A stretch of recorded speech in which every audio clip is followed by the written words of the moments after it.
আমার একটি ব্যাগ রাস্তা প্রায় চলন বিলের আশপাশে ব্যাগটি পড়ে গিয়েছিল। ব্যাগের ভিতরে অনেক গুরুত্বপূর্ণ কাগজপত্র প্লাস ডিলার চেক ছিল 2টা।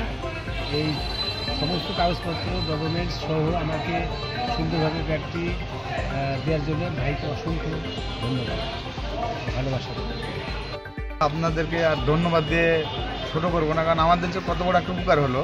চাকরির জন্যে যেহেতু ডকুমেন্ট ছিল সবগুলা, ড্রাইভিং লাইসেন্স আর আইডি কার্ড, গাড়ির কাগজ, কোম্পানি কিছু গুরুত্বপূর্ণ কাগজপত্র ছিল, এগুলো সম্পূর্ণ আপনারা যে সুন্দরভাবে মানে অক্ষত অবস্থায়। তারপরে যে চেক ছিল আপনার, হ্যাঁ ডিলার চেক, মানে অনেক উপকার আপনারা করলেন বা আমাদের ক্ষতিগ্রস্তর হাত থেকে আপনারা বাঁচালেন। এর জন্য আপনাদেরকে আর ধন্যবাদ জানাবো না, আন্তরিক ভালোবাসা জানাই।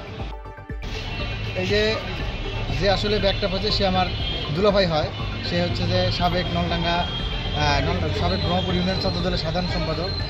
সে চাকরিজনতার কারণে বাইরে ছিল। রাস্তার মাঝখানে আসার পরে সে ব্যাগটা পাওয়ার পরে ব্যাগে ছিল 20 লক্ষ টাকার চেক ছিল, যে ব্যক্তির ড্রাইভিং লাইসেন্স ছিল, তার প্রয়োজনীয় কাগজপত্র, তার গাড়ির কাগজপত্র পাওয়ার পরে ভাই আমাকে বললো এরকম ঘটনা। আমি বললাম ভাই তাহলে যদি ওর মধ্যে ফোন নাম্বার থাকে তাহলে লোকটাকে ফোন দেন। ভাই নিজে ফোন না দিয়ে আমার বড় ভাই রাশেদ ভাই সাংবাদিক, তার শরণাপন্ন হলো, তার থেকে কিছু আপনার পরামর্শ নিল। পরামর্শক্রমে ওই যেই ভাইয়ের ব্যাগটা হারাইছিল তাকে ফোন দিয়ে তাকে এনে আজকে থানার মাধ্যমে তাকে ব্যাগটা বুঝিয়ে দেওয়া হলো। জনউদ্দেশ্যে বলতে চাই, এরকম যদি কেউ কারো কোনো প্রয়োজনীয় জিনিসপত্র রাস্তায় পড়ে পান, তাহলে আসলে প্রয়োজনীয় তার ফোন নাম্বার ভিতরে আছে কিনা বা কিছু যদি না পান, তাহলে তার নিকটস্থ থানায় জমা দিবেন, যেন হচ্ছে যে সে সেই থানায় খোঁজ করলে জিনিসটা পায়। যমুনা ইলেকট্রনিক্সের টিএসএ গ্রুপের পাবনা সিরাজগঞ্জ নাটোর এরিয়ার জেডেন। বৃহস্পতিবারে আমি হাইওয়ে দিয়ে আসতেছিলাম উল্লাপাড়া থেকে।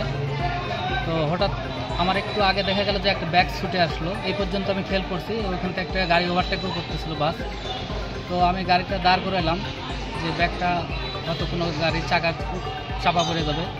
নেওয়ার পরে ব্যাগটা নেওয়ার পরে আর কোন গাড়ি থেকে পড়ছে এটা আর সম্পূর্ণ খেয়াল করতে পারি নাই। আমি মোটরসাইকেলটা নিয়ে নাটোর পর্যন্ত আসলাম, কোনো কুল কিনারা না পাই। এদিক সন্ধ্যা পার হয়ে গেল। এখন তারপরে ব্যাগে দেখি যে গুরুত্বপূর্ণ সব ডকুমেন্টস আছে। পরের দিন আমার ফ্রেন্ড ছিল রাশেদ আলম সাংবাদিক, ওনার সাথে একটু শেয়ার করলাম। তো বললো যে আসলে কোনো কিছু যদি কারো হারা যায় নিকটস্থ লোকাল থানায় ইনফর্ম করে এটা জমা দাও, এটা আইনি প্রসেস। আর ওই লোকটার সাথে যদি যোগাযোগের কোনো মাধ্যম থাকে তাহলে ওই লোকটার সাথে যোগাযোগ করা যায়। তো ফ্রেন্ডের পরামর্শেতে ফ্রেন্ড নিজেই ফোন দিল যে যাই হোক আমাদের যার ব্যাগ উনি হচ্ছে নাসিব গ্রুপের অ্যাসিস্ট্যান্ট ম্যানেজার, ওনাদের সাথে কথাবার্তা হলো। ওরা বাড়িতে একটা দুর্ঘটনা ঘটছিল, তো তার সাথে কথোপকথনের প্রেক্ষিতে আজকে থানার মারফতে ব্যাগটি তাকে বুঝিয়ে দেওয়া হলো।